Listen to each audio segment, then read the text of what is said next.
Hi everyone, we are from Group E, Team 5. My name is Ng Kai Lun.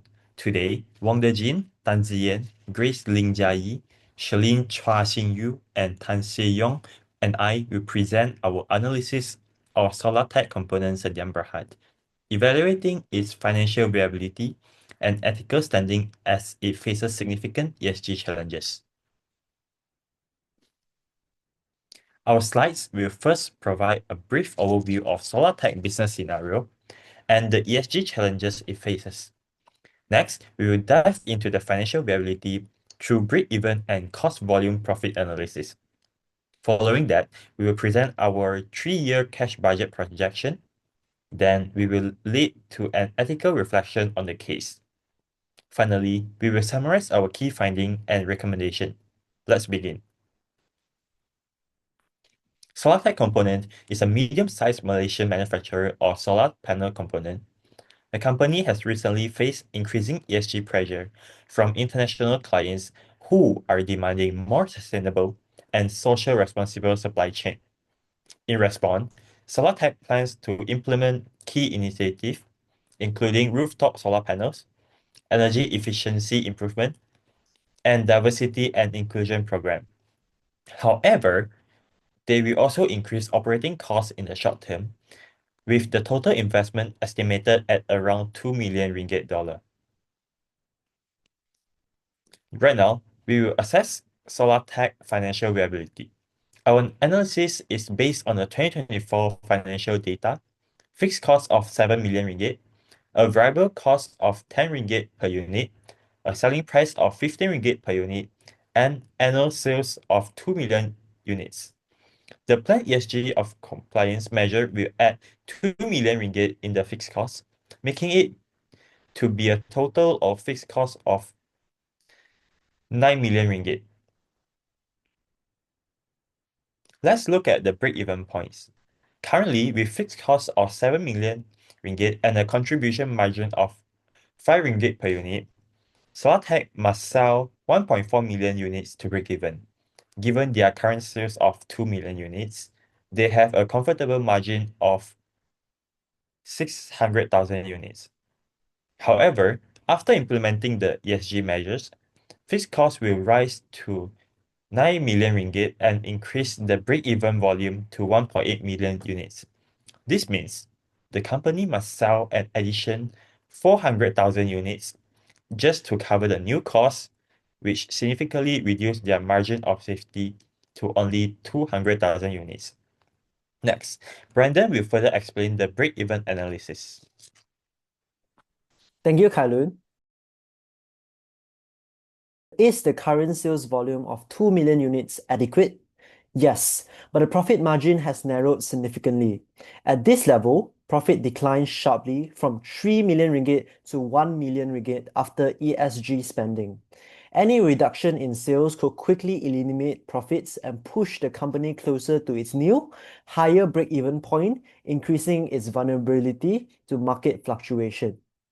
Now, to gain profitability, we access two strategic options. Scenario A, a 40-cent price increase would generate 1.8 million ringgit in profit, while scenario B, a 12% rise in sales volume would yield 2.2 million ringgit. Both represent a clear improvement over the 1 million ringgit profit in a base case. Now, let's look at the financial risk which differs. In scenario B, the volume increases project a higher return of 2.2 million ringgit compared to the 1.8 million ringgit under scenario A. However, in scenario A, the main risk is the demand reduction. If consumers are price sensitive, the price increase could lead to a lower sales volume and reduced profitability. In scenario B, the risk lies in hidden costs. Achieving a 12% increase in sales will likely require additional investment in marketing and sales efforts, which could reduce the projected 2.2 million ringgit profit. There is also a possibility that discounts might be needed to reach this target, further decreasing profit margins. The non-financial risks are even more critical for long-term strategy. In scenario A, The price increase poses a reputational risk. Our international clients are already sensitive to ESG performance. If we raise prices without clear communication, they might see it as merely passing on compliance costs. Scenario B, meanwhile, presents a significant operational risk.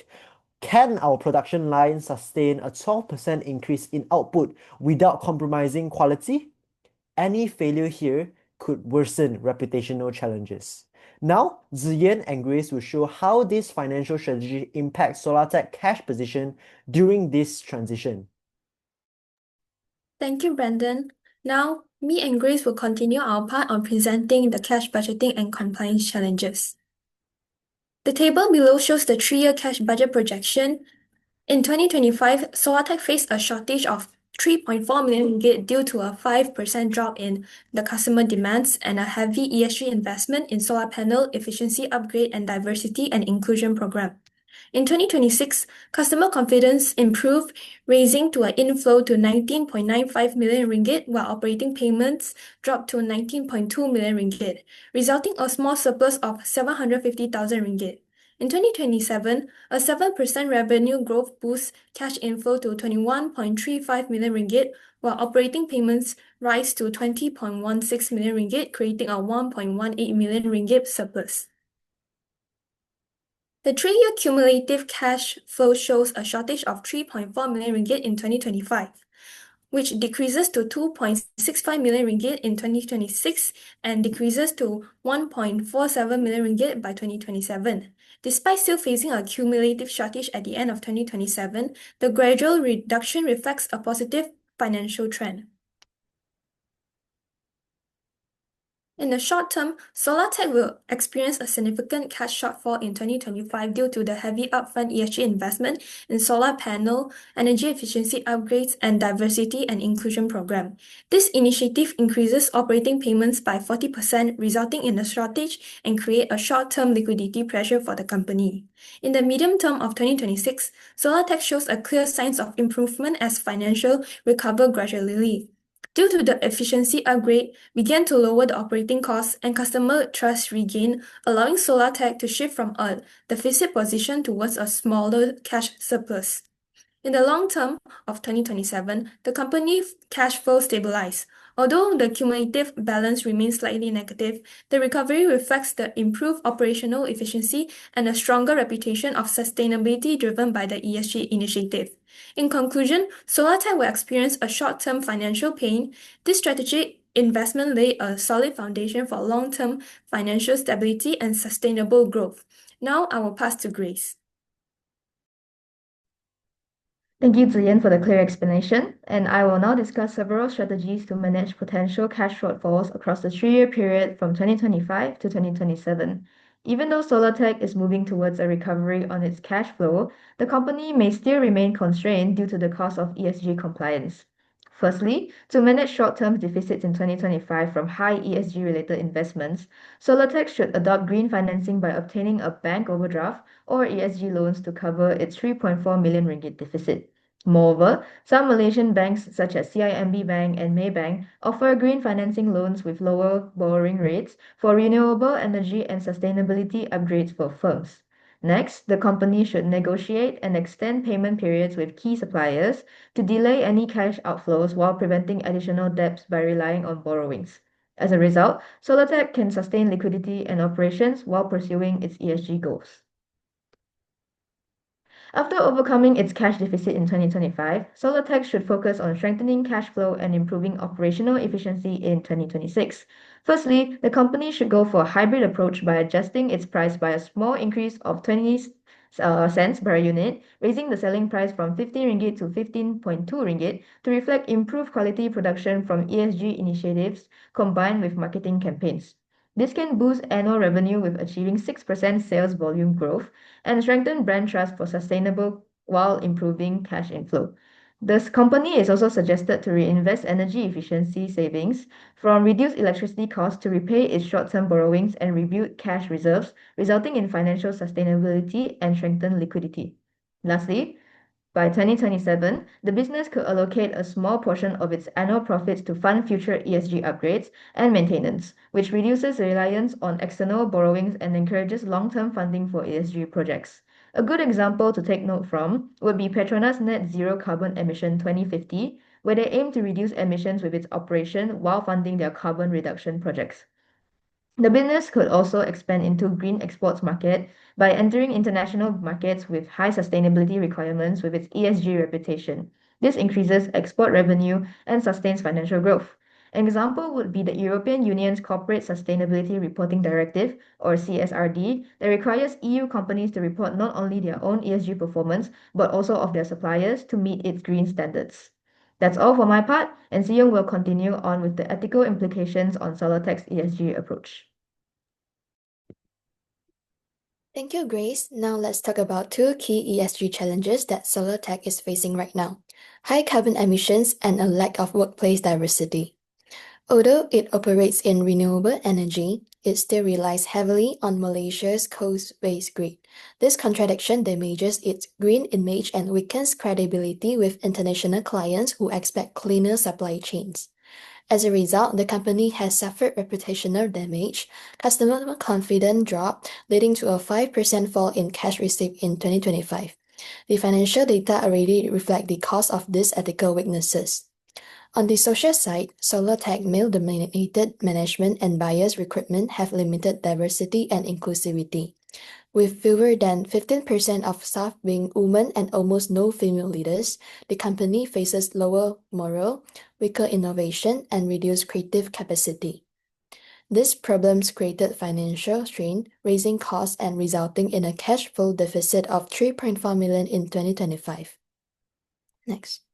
Ignoring ESG reforms for short-term profits would worsen the situation. Let's look at the ethical risk of doing so. First, market risk. Client may end contract if emission level remain high. Reputational risk. Investors and consumers now demand sustainable suppliers. Human capital risk. Without diversity programs, the firm risks losing talent and innovation. And regulatory risk. Upcoming carbon or labor laws could add higher compliance costs. Financially, avoiding ESG upgrades might save about 2 million in the short term, but the company risks losing major contracts and suffering serious revenue losses in the long run. In short, ESG failures are not just ethical problems, they are strategic and financial risks that directly affect Solartech's competitiveness and survival. I will now hand it over to Charlene, who will explain how Solartech can balance financial recovery with ethical responsibility. Thank you, Siyong, and I'll be explaining how Solartech can balance its financial recovery with ethical responsibilities, following by ESG challenges discussed earlier. Solartech can start phasing its ESG investments, for instance, by leasing solar panels instead of buying them outright. This helps the company reduce carbon emissions while easing short-term cash flow pressure. While publishing transparent ESG progress report, Solartech can rebuild client trust and show accountability to investors and international partners. The company can also link diversity and inclusion goals to staff performance and bonuses, which motivate employees to embrace inclusivity and enhance overall productivity. Lastly, collaborating with suppliers and local communities on low-emission projects can lower costs, foster innovation, and strengthen Solartech's social image. These strategies together lead to sustainable profitability, proving that ethical responsibility and financial success can progress side by side. Next. To conclude, our analysis showed that Solartech's component Senjang Berhad can remain financially sustainable while meeting its ESG responsibilities. From Brandon's break-even and CVP findings, we saw that even at higher fixed costs from ESG investments, profitability remains achievable through a balance of moderate price adjustments and sales growth. Ziyan's and Grace's cash budget analysis show a temporary deficit of about 3.4 million in 2025, but steady recovery from 2026 to 2027 through efficiency savings and better financial control. Finally, our ethical reflection highlighted that ESG reforms are not just moral obligations, but vital for long-term competitiveness and brand reputation. Overall, I think that Solartech proved that profitability and sustainability can progress together. And the real question is not whether the company afford ESG reforms, but whether it can afford not to. Next. With that, our presentation is ending here. Thank you so much. And below here is the AI acknowledgement.